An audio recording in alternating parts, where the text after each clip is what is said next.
Gaza Egypt അതിർത്തി പ്രദേശമായ ജെറുസലേമിൽ നിന്നും സൈന്യത്തെ പിൻവലിക്കണമെന്ന ഇസ്രായേൽ പ്രധാനമന്ത്രി ബെഞ്ചമിൻ നെതന്യാഹു ആവശ്യപ്പെടുകയാണ്. ഗസ മുനമ്പിനും ഈജിപ്തിനും ഇടയിലുള്ള പ്രധാന അതിർത്തി പ്രദേശമായ ജെറുസലേമിലെ ഫിലാഡൽഫി ഇടനാഴിയിൽ നിന്ന് സൈന്യത്തെ പിൻവലിക്കുന്നത് ഇസ്രായേൽ അംഗീകരിച്ചതായി പല മാധ്യമങ്ങളും റിപ്പോർട്ട് ചെയ്തിരുന്നു. എന്നാൽ US state secretary Antony Blinken ഇക്കാര്യം സ്ഥിരീകരിച്ചതായിരുന്നു വാർത്തകൾ. എന്നാൽ പ്രധാനമന്ത്രിയുടെ ഓഫീസിൽ നിന്ന് ഇറക്കിയ പ്രസ്താവനയിൽ നെതന്യാഹു ഈ വാർത്തകൾ നിഷേധിച്ചതായും സിൻഹുവ വാർത്താ ഏജൻസി റിപ്പോർട്ട് ചെയ്യുകയാണ്. ഗസ ഇസ്രായേലിന് സുരക്ഷാ ഭീഷണി ഉയർത്തില്ല എന്ന് ഉറപ്പാക്കുന്നതുൾപ്പെടെ സുരക്ഷാ ക്യാബിനറ്റ് മുന്നോട്ട് വച്ചിരിക്കുന്ന യുദ്ധ ലക്ഷ്യങ്ങളെ എല്ലാം നേടിയെടുക്കുന്നത് വരെ ഈ തീരുമാനത്തിൽ മാറ്റമുണ്ടാകില്ല എന്നും നെതന്യാഹു പ്രസ്താവനയിൽ വ്യക്തമാക്കിയിട്ടുണ്ട്.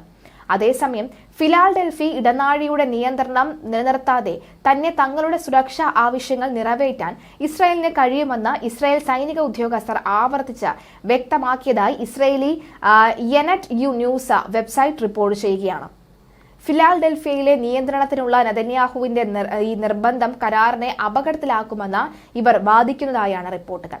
അതേസമയം നെതന്യാഹുവും US പ്രസിഡന്റ് ജോ ബൈഡനും വെടിനിർത്തൽ കരാറുമായി ബന്ധപ്പെട്ട് ബുധനാഴ്ച ഫോണിൽ ചർച്ച നടത്തിയതായി വൈറ്റ് ഹൌസ് പുറത്തിറക്കിയ പ്രസ്താവനയിൽ പറയുന്നു.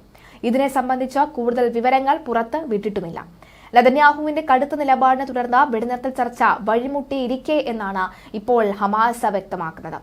ഗസയിൽ കൊടും ക്രൂരത തുടരുകയാണെന്ന ആക്ഷേപവും തുടരുകയാണ്. ഇന്നലെ മാത്രം 47 ഫലസ്തീനികൾ കൊല്ലപ്പെട്ടു. ദേർ അൽ ബലാഹിയിലും ഖാൻ യൂനിസിലുമായിരുന്നു പീരങ്കി ഡ്രോൺ ആക്രമണം വന്നത്. സ്ത്രീകളും കുട്ടികളും ഉൾപ്പെടെയാണ് കൊല്ലപ്പെട്ടത്. ദേർ അൽ ബലാഹിയിൽ നിന്ന് ഒഴിഞ്ഞുപോകാൻ അഭയാർത്ഥികൾക്ക് മുന്നറിയിപ്പ് നൽകിയതിന് പിന്നാലെയായിരുന്നു ആക്രമണം.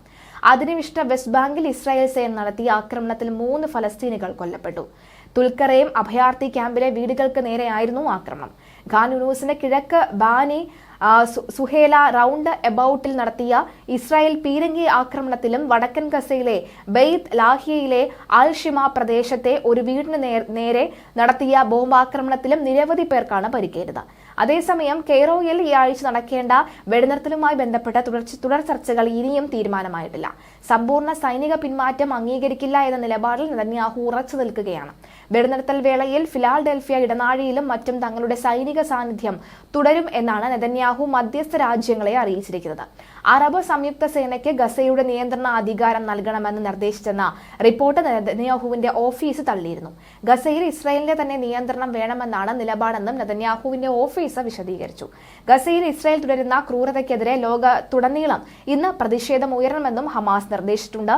ഇതിനിടെ പശ്ചിമേഷ്യയിൽ യുദ്ധം വ്യാപക ഭീതി പടരവെ ഖത്തർ പ്രധാനമന്ത്രി ഷെയ്ഖ് മുഹമ്മദ് ബിൻ അബ്ദുറഹ്മാൻ അൽത്താനി ഉടൻ ഇറാൻ സന്ദർശിക്കും.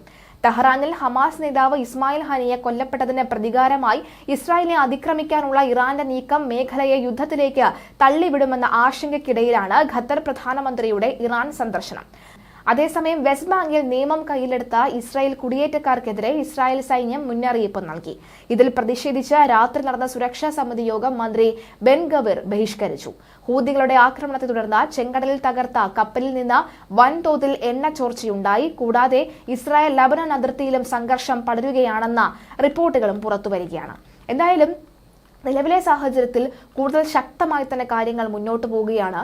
അതേസമയം ഈ കൃത്യമായി തന്നെ കമലാ ഹാരിസ് അടക്കമുള്ളവർ അമേരിക്ക ഇസ്രായേലിനൊപ്പം തന്നെ എന്ന് ആവർത്തിച്ച് പറയുകയാണ്. പക്ഷെ അപ്പോഴും ആവശ്യപ്പെടുന്നത് ഇസ്രായേലും ഗാസയും തമ്മിൽ നടക്കുന്ന യുദ്ധം ഉടൻ തന്നെ അവസാനിക്കണമെന്നൊരു ആവശ്യം കൂടി മുന്നോട്ട് വെക്കുകയാണ്. പക്ഷെ ആവർത്തിക്കുന്നത് അമേരിക്ക ഇസ്രായേലിനൊപ്പം തന്നെ എന്ന് പറയുന്നു. മറ്റൊന്ന് ട്രംപ് യുഗം ഇനി സ്വപ്നത്തിൽ പോലും കാണേണ്ടതില്ല എന്നും കമലാ ഹാരിസ് വ്യക്തമാക്കുകയാണ്. അമേരിക്കയിൽ ആര് രാഷ്ട്രീയത്തിൽ എത്തിയാലും രാഷ്ട്രീയപരമായി ആര് പ്രധാന സ്ഥാനത്ത് എത്തിയാലും ഇസ്രായേലിനൊപ്പം തന്നെയാണ് അമേരിക്ക എന്ന കാര്യത്തിൽ സംശയമില്ലെന്നും ആവർത്തിക്കുകയാണ്. എന്തായാലും ഇറാനിലേക്ക് ഖത്തർ പ്രധാനമന്ത്രി എത്തുമ്പോൾ ഉടൻ തന്നെ ഇറാനും ഇസ്രായേലും തമ്മിലുള്ള സംഘർഷ സാധ്യതകൾ അവസാനിക്കാനുള്ള തന്ത്രങ്ങളും കാണുന്നുണ്ട്. അതേസമയം ഹൂതികൾക്ക് ഒരു കൃത്യമായ നടപടി നൽകാനുള്ള സാഹചര്യവും ഉടൻ തന്നെ ഉണ്ടാകുമെന്നാണ് അറിയിക്കുന്നത്.